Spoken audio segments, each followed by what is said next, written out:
All right, so we have a new episode of the podcast.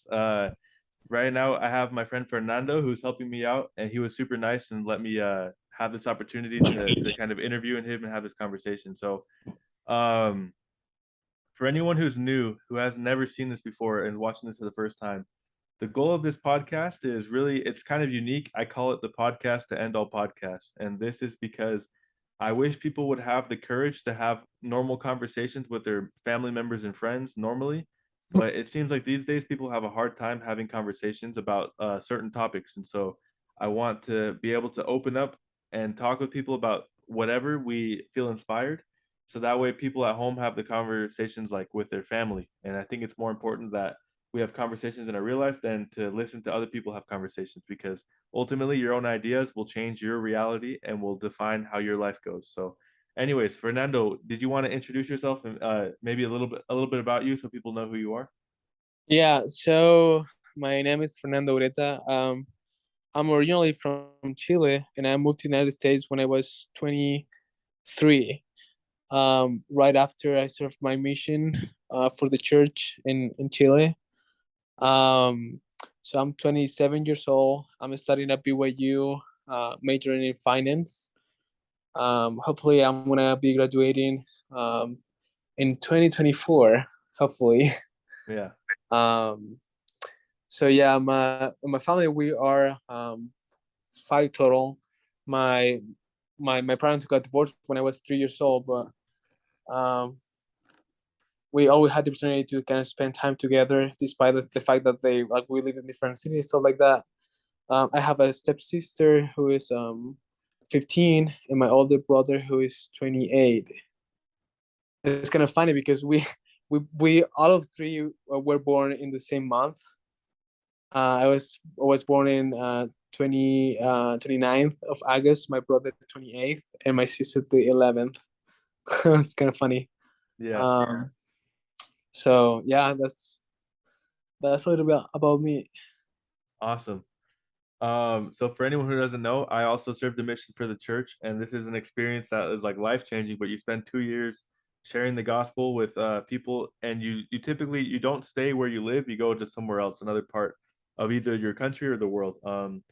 But I guess my first question, Fernando, is there's a lot of people who struggle trying to find out what they want to do for their career. So how did you end up deciding on finance, and what was that decision process like? And what would you say to people who want to make a decision about their career?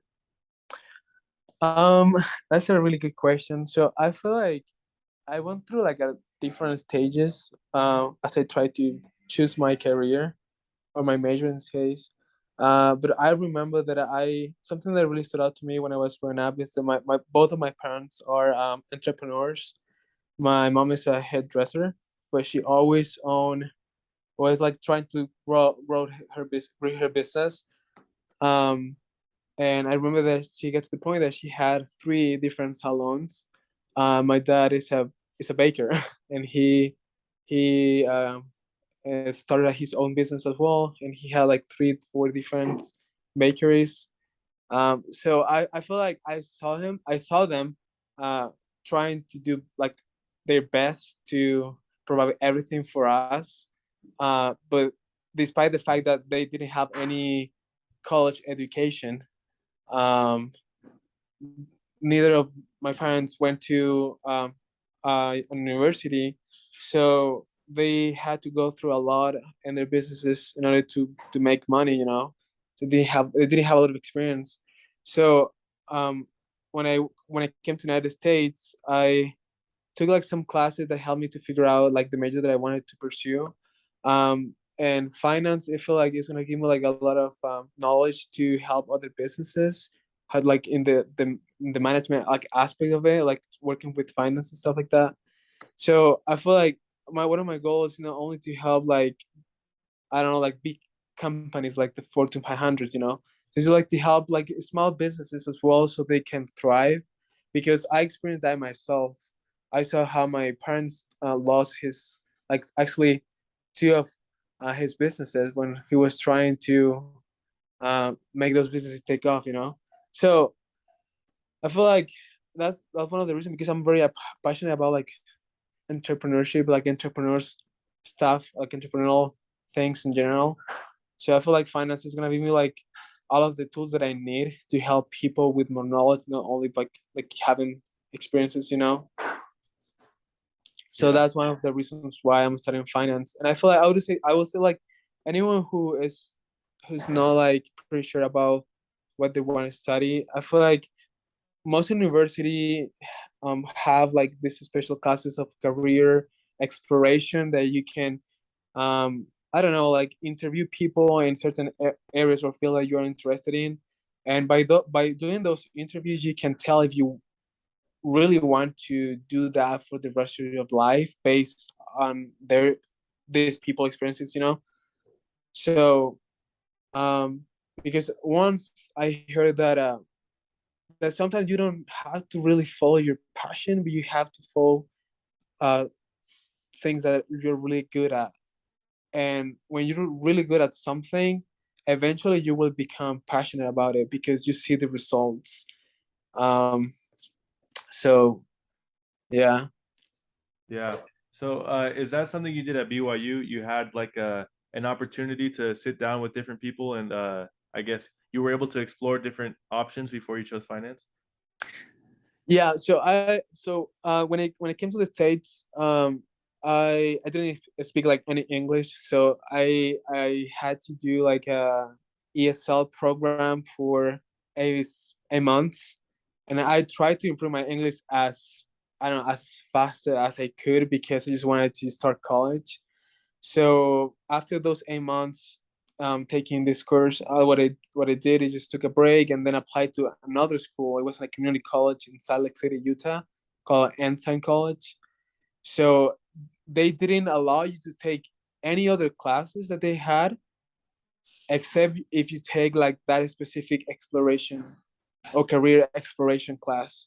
So they pretty much kind of force you to figure out where you want to be studying for the next 2 4 years, you know. Mhm. So that class helped me a lot because I interview people that were entrepreneurs, and I one of the common questions that I asked them was like, I don't know why like I don't know like what one of the things that you probably wish that you would have known before going and growing your business. And most of them were like, oh, maybe like a finance background or like an accounting background. So I don't know, like to have more experience to know how to grow my business in the specific and different areas of the business. So I was like, oh, maybe that's something that I can pursue. So if I want to become an entrepreneur eventually, maybe having a financial background, it could help me, to not make as many mistakes that all of these like people make in the process of growing a business. Yeah, that makes a lot of sense. And I also like what you said that it's not so much about your passion as it is what you're good at. Like you can be passionate about something, but if you're not good at it, it won't do much good in your life. So I have this belief, I guess, is that all of us we have our imagination, and I think it's a God-given gift. And your imagination is like it's your ability to think of what the future might be like. And so when you imagine something, uh you have the ability to maybe to accomplish it. But what I think happens is that only a small percentage of people. So let's say it like this: if you can do something as a job that you like, then you're one of the luckiest people in the world. Most people in the world, I think, have to do a job only because it gives them money and it helps them survive. But here in America, we have the opportunity where we can decide on things that we're good at and things that we might even have a passion for. And if you are that person, then you should be consider yourself very lucky. I think ideally later in our evolution as humans, we'll get to a point where everyone can do something that they love doing. But I think for right now, we have to be realistic, and everyone needs to find a place where their skills are needed. And so if your skills benefit someone else that has money, you will always have a job. That's my belief, I guess. Yeah, that makes So a lot of sense. yeah. Actually, I remember that I follow this Instagram account of this guy that interview people in the street, and all of his account is asking people what they do for a living and if they really like it. And most of the time, like these people say, like, you know what, for the most part, I guess I like it, but it's not like there's answer those questions. Like, yeah, I'm really passionate about this. I love what I do, and I feel like maybe that's like a hint that how you say, like, if you are working in something that you really like, you're really passionate about, you're like one of the luckiest person probably in this world, because that sounds like the most common thing to happen. Yeah. I think it's super easy with the internet and with everything that's developed in the last 20 years. We tend to forget about history. And one thing about history is that in human evolution is that most people, if you look at all the people that have ever lived on the earth, we're like in the smallest percentage at the very end. This is like here our day now. And then in the past, the only everyone's biggest concern was living, not trying to find out what their passion is in life.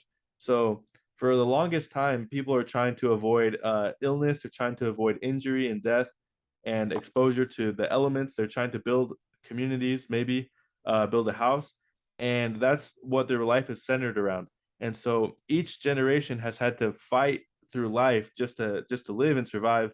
And then little by little, gradually, it got better and better. But then in the last like 100 years, maybe life has changed completely, and we kind of forget that for the longest time, people had to struggle for everything they wanted in life. And so I think a lot of people today are really obviously it's a good thing if you can work on your passion, but we forget that a lot of life is about struggling, and through the struggle is where you get a little bit of reward. And so I don't know if everyone's so prepared to deal with the struggle. And our struggle is not the same as struggles of past generations. Like we don't have to worry about whether or not we're going to live tomorrow. It's more like, are we going to be happy tomorrow? That's what we're concerned about, which is a blessing because if all you have to worry about is your happiness, that means that the rest of your life is in order. Like you're not worrying about surviving. Anyways, did you have any thoughts about that? No, not really. That was really well said. Yeah. Yeah. So, we were talking at church, and you mentioned how you've done a lot of taekwondo, and I wanted to ask you about that. What's your experience been with taekwondo? So, when I was back in Chile, when I was in my sophomore high school year, I just started like practicing taekwondo, and I did it like for 2 years. And it was a really good experience because like it's not like a very common sport, and I got to learn a lot of stuff from it because like sometimes, not sometimes, but most of the time when you practice a sport, like a specific, like it could be like any sport, but if you practice it with the right mind, you can learn stuff from that specific sport and just apply those things to the other areas of your life as well. So at least like taekwondo, it was like really hard for me because I wasn't like in a very good shape back then. I was a little bit chubby. So, but it helped me a lot to learn how to be resilient, and to push through even when you have, I don't know, like pain in your legs because you have been kicking for hours. Um, so yeah, it was a really good experience. I get to go to like a different championship in my, that's how we say it, right? Like a tournament, I guess, Yeah, in my country. I got like third and second place. Um, so that's good. yeah. Is there an experience you remember in particular where it was really tough, like, and you had to persevere and push through to finish, like a training session or a match or something? Yeah, there was like a specific training session, like 3 weeks prior to the tournament that we had, and our coach was like pushing us like super hard, and I was like, I remember that back then I was like a green belt, and I was training with a guy who had a black belt, so he Wow. knew way more than me, Yeah. of course. um and we trained like for 2 hours, and after like the first 30 minutes I felt like super tired and exhausted, and I just needed to go to the bathroom. When I went to the bathroom, I just threw up, like, and it happened twice during those 2 hours because it was really exhausting. Like, I don't know, it was just hard for me. Wow. um but I remember like I got like second place, I guess, third place in that tournament or championship, whatever. So So what but was going yeah. through your head after like after the first time you threw up? Like what was going through your head and how did you even finish? How did you not give up? So I don't consider myself like a very competitive person, but I knew that if I was going to compete like in a more serious way, at least I just wanted to keep my all, you know. So I was like all in. So I was like, if I'm gonna do this, I'm gonna do this right. Yeah. Even if it take me like if even if I have to throw up like 5 6 times, you know. Um because like it was crazy because we train like 2 hours. And then like the five is like 3 5 minutes. I don't remember, but it feels like seconds, like you're fighting for seconds. So I feel like all of that training session like ultimately paid off. um, Yeah. So you felt like you had already done too much work already to just quit. Like you already had too much invested. You had to go finish it. yeah, pretty much basically. Awesome. Yeah, so I've been contemplating martial arts for a little bit of time because I know I grew up very privileged, I would say. Like I had a lot of blessings and a lot of like good fortune. I never felt the pressure to be anything like you said competitive or dominant in any like sport or anything. I just did it for fun. But then it never allowed me to transform. So like I kind of the same way I was out of shape and unhealthy growing up and I was chubby. And it's taken me a long time to learn, I guess, what it is about like what the importance of fitness and keeping yourself in good shape.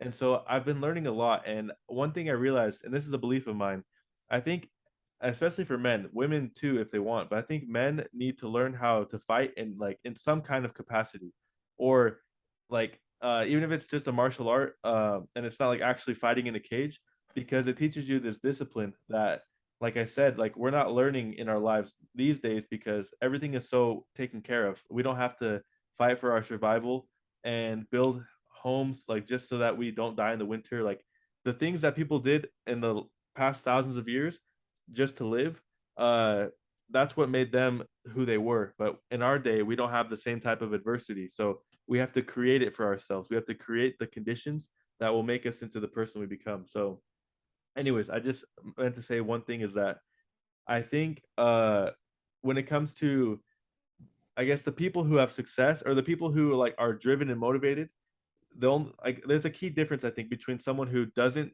accomplish things and someone who does. And the mindset I've developed is like you have to understand you don't deserve anything that you have in life. Even if you do have things, they were given to you basically. Like either your parents gave it to you or someone gave it to you. And then the things that you earn are the things that are most important, the things that you get for yourself. So like for example, in the gym, like taking extra rest sometimes, like I have a hard time sometimes like waiting too long between sets because I remember how long I was unhealthy for, and now in my mind I'm like I can't be that same way again. And it's almost like you almost punish yourself, but it's because you deserve it. You deserve the growth, and that's what you've been missing. I don't know. Does that make sense? Yeah, yeah, it does. Yeah. So it's like you tell yourself that you don't really deserve what you have, but that you also want more and you want it to be what you earned for yourself. And so a lot of people are not willing to push themselves because they think that they earned everything they have when really they didn't. So it's like a mindset thing, which Yeah, like is a transition, I guess, about mindset. We were talking about church about like self-awareness and self-reflective habits. And you even mentioned that you meditate a little bit. And I wanted to see if you could share about that, like what meditation has done for you in your life. yeah, that's a really good question. So going back a little bit about what you said, like about like you have to think that you don't deserve some stuff that you can pretty much put the effort to kind of have them by yourself because of yourself, you know, because you put in the work to get it. But Hmm. maybe it could be like you have to be just grateful for the thing that you already have, Hmm. and even if there are things that they were granted to you, but I feel like if you are able to recognize those things can push you even harder to just keep trying to get new things for your life, that whether that be like I don't know, like a new skill, or I don't know, like a degree, or just like practicing a new sport that you want to do. I don't know, like it could be anything, you know. But like maybe having that mindset of okay, I'm grateful for the thing that I have, but I want more, and what do I have to do now in order to get those things? And I feel like that when it comes down to how like those mindfulness sessions, probably like every single day, that's something that I really do, and I really believe that you have to have those moments of silence where you get to meditate about your own life and to see those things that you are grateful for, and maybe think that you are not doing so great that you have to improve, um, and I feel like by having those moments of meditation is when you can be with yourself, and in my case that I believe in God, and in those moments I can kind of present myself to God in the most like purest, I don't know if that a word, but like in like the most genuine way that could be present myself to God and to see my own flaws and I don't know, like mistakes. um and I feel like nowadays we don't have those moments because we are always on a rush, pretty much. Like, I'm working, I'm going to the gym, I have classes, I have to do homework, and my life is just going like that all the time, every single day. That we don't take that, I don't know, like, it'll be like 15 minutes of meditation to kind of see what I'm doing right, what I'm doing wrong, and accept myself how I am, but like picture my best self so I can get there eventually. Yeah. It's actually super interesting because like you mentioned, like it can take only like 15 minutes or less. So I've meditated a little bit and I don't know, I never had anyone to teach me how, but I just like sit down on the ground and I put like my arms down at my side or like in my lap and I don't move and I close my eyes and think and just let my mind work. But what I was gonna say is I think it's amazing how even though we have a lot of distractions in our lives like you said that keep us focused outside of ourselves and we don't think about our own selves a lot, um I think we're actually very capable of doing it when you focus. So isn't it amazing how just focusing for a little bit can reveal to you all these things that you either need to work on, improve, or things you've already done well, or I don't know, everything you want to learn Yeah. about yourself. It's like a diagnostics check on your computer where you look for like problems that need to be fixed and it just pops up. It's like it's crazy. Have you had that experience in your meditation? Yeah, so I feel like most people believe that meditation is just to sit down and think nothing, It's Yeah. like pure nothingness in your mind, but it's not like that. Like meditation is just have those thoughts in your mind and just let them flow pretty much. Hmm. And be there and you're kind of watching them, but you're not letting those thoughts top you. Um or be caught up like with those thoughts. So it's just like trying to learn, it's like learning how to manage those thoughts and controlling them instead of just doing the opposite to you. Um and I learned myself, like for example, like when I'm super stressed out by anything, you have like those cope mechanisms where you can do whatever. It could be like a bad habit or a good habit to cope with that stress. But I feel like the best thing for me is just like probably like to lay down and start meditating, and that helps me to calm down and see the problem outside of the box instead of just being in the problem.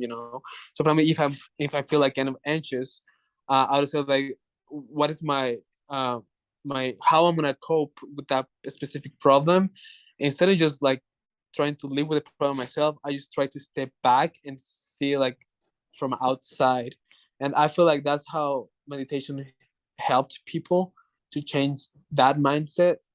um and like overall it just helps you to I don't know, it's just like being more mindful about yourself, about like your own problems, your own like cues, you know Yeah. And I think it's hard for someone who's never done it to kind of understand what it feels like. But I agree, when you just let your mind go and your thoughts just start to develop, you you start to learn like it's like your brain has a way of prioritizing what's the most important, and the most important things just kind of come to the surface and you're able to analyze them and dissect them, and it doesn't take long. It's like people think that sometimes like decision making takes forever. It's like sometimes you can make decisions quickly, but sometimes you're just not aware. It's like if you don't have all the information, it's hard to make a decision properly. But it's like the information comes to your mind as you let your mind work for itself. It's really interesting, and I don't understand how it works, but I know it works because I've done it a few times. But yeah. I guess, and I had so in the past, like you mentioned being anxious. I've struggled like also with having anxiety and like and stressing too much. One way, because I don't know, people talk about like I've heard it talked about where like you might have mental health problems without knowing that you have them. So in Yeah. my mind, I was like, how could I decide if I have a mental health issue like anxiety? So I had this. It's kind of funny, but I had this way of like, uh, to know if I was feeling anxious, I took in a deep breath, and if I couldn't hold it for more than 10 seconds without my mind panicking, then that means I was feeling anxious, and I had to and then meditate and understand why. Why am I feeling anxious? So maybe if someone hasn't ever thought about that, about if they have mental health issues, try doing that. Like putting yourself in a situation where like it's like a controlled situation, but your breathing is important for your functions, right? So if your mind is already stressed, stressing it a little bit extra will be able to help you detect, I guess, like, do I have anxiety? Yeah. Am I feeling stressed? Yeah. Yeah, and I feel like some people think that when they have like those type of feelings, I feel like instead of embracing those feelings and to figure out why am I feeling like in this specific way, what people usually do is just like they try to push away those feelings without knowing why. Mm-hmm. So when they face the same problem next time, they don't know why. So I feel like you just have to build that habit to know yourself. And if you know like, okay, when I feel anxious, this is what I have to do every time, in order to not feel like in that way, or I don't know, if I feel stressed, how I'm gonna, okay, I'm gonna embrace the feeling, I'm gonna try to figure out why, so next time I don't feel this way. And if I feel this way, I already know how to deal with it. Yeah. And I would say like, if you feel anxious like once every 3 months, or like twice per year, or like or you feel like stressed to the point that you are not able to do anything, your like daily routine, or go to work, or go to college, or to your classes, I feel like you have to go to a therapist. You have to go and figure it out. If that not the case, if the case that you are having like pretty much every single week or every day that you, I don't know. I feel like to that point you have to go to see a psychologist or psychiatrist, because um, that means that you are not able to deal with that specific problem by yourself. You need like help from an outsider to help you to kind of fix that problem. Mm-hmm. It's like I remember that I was listening to this podcast, and this guy, I think he was a psychologist, like a therapist, I don't remember, but he was like, if you broke one of your bones, you would go to the doctor right away to fix that problem. And I feel like some people have mental issues, like mental problems, or mental, like they're not healthy in their mental, how they cope with their own problems, that they have to go and to see a therapist, to be assisted, to have some extra help, or to have more like sources to know how they can be more healthy mentally. So um yeah, because if it happens like once a year, that means that you have like, yeah, you are like emotionally intelligent enough to deal with those problems. But there are the people that they don't have that, and they have to have someone else with more expertise in the area to help them. Yeah. Yeah, I do agree that a lot of people will push the problems that they have away from the front of their mind. So like they won't focus on them. But I think it's similar to like anxiety to me seems like a check engine light. So like something's wrong with the engine, and then the alert system is letting you know, and it's like ignoring that. So it's like you're driving your car with all the lights on the dashboard telling you everything with your car is wrong, and you still keep going. It just doesn't make sense. Um, Yeah. and I was gonna say one more thing too is with anxiety, I think it's like, I mean, for me personally, I feel like it's something that builds up gradually. So it's like the tide, I guess, like the ocean. So it's not like waves that are like quick. It's like the water will slowly come in, and then all of a sudden like it's there. It's like you have to learn how to detect it early, because you will start to see signs of it. The more you pay attention, you will notice when it's starting to build up. And maybe for some people it's very quick. For me, it's always slow and gradual. And then I realized like, okay, I'm Yeah. feeling anxious because I've been pushing away this problem for a long time, and now it's actually gotten bigger. So it's like you have to learn how to act on it Yeah. early, and like habits are important to form, because those will help you like preemptively before it even happens. You'll already be taking care of it if you have good habits. Uh-huh. Yeah. Yeah. So I think that's good enough for the discussion today. I don't know if you have any other thoughts you wanted to add or any advice you would give to anyone right now who is like looking for answers or anything. But if you have anything else, you can add it. If not, we can end right here. Um, that's a good question. I don't know.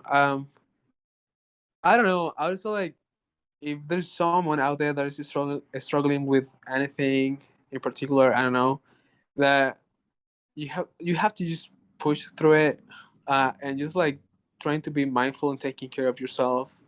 And you might not be perfect now, not like in the near future either, but as long as you're trying to do your best, you will you will get the rewards, um, eventually. I speak this like by experience because when I came to the United States, I was like really frustrated because I thought it was going to be easier, to get my college degree and everything. And I was like super like extroverted when I was in my country because I knew the language. Of course, it was Hmm. I grew up learning Spanish. I mean, speaking Spanish. But when I came here, I felt like it was like a shift in my personality. I felt like we're more shy than before. I didn't speak with that many people because I was afraid that I don't know someone might have noticed my accent or my pronunciation. Most of the time, I got like tongue tied. Yeah. Um, so it's kind of it was really frustrating to me at first. So I feel like that's one of my advice. Like that experience that I had with the language, with the culture, and everything. I feel like it can be applicable to any other aspect of my life too. So this was my specific struggle, and it still is. I still struggle with the language, of course. I mean, you can notice by listening to this podcast, But I feel like if there's someone out there like struggling with anything, it could be literally anything in any aspect of your life. I just how I did myself. I just pushed every single day through it. Like I just because I have to get the degree, and sadly, it's in a different language that is not my own. So I have to be constantly just pushing through it, and sometimes I don't feel like talking to anyone, honestly, because like they start just judging my English, But Hmm. I just have to do it. And if you think that way, that you have to do it because you have a specific motive or reason, you find any way to accomplish what you want to accomplish. Yeah, I agree. And like for me personally, it helps to understand that like you said, you have to do it, and you can't let failure be an option. You can't really give up, and it's not fair because like I talked about how every single generation before us has had to fight for everything like to survive, and they had children, and then it's like your whole their whole life was about providing for their families so that their children could live, and then that happened over generations and generations.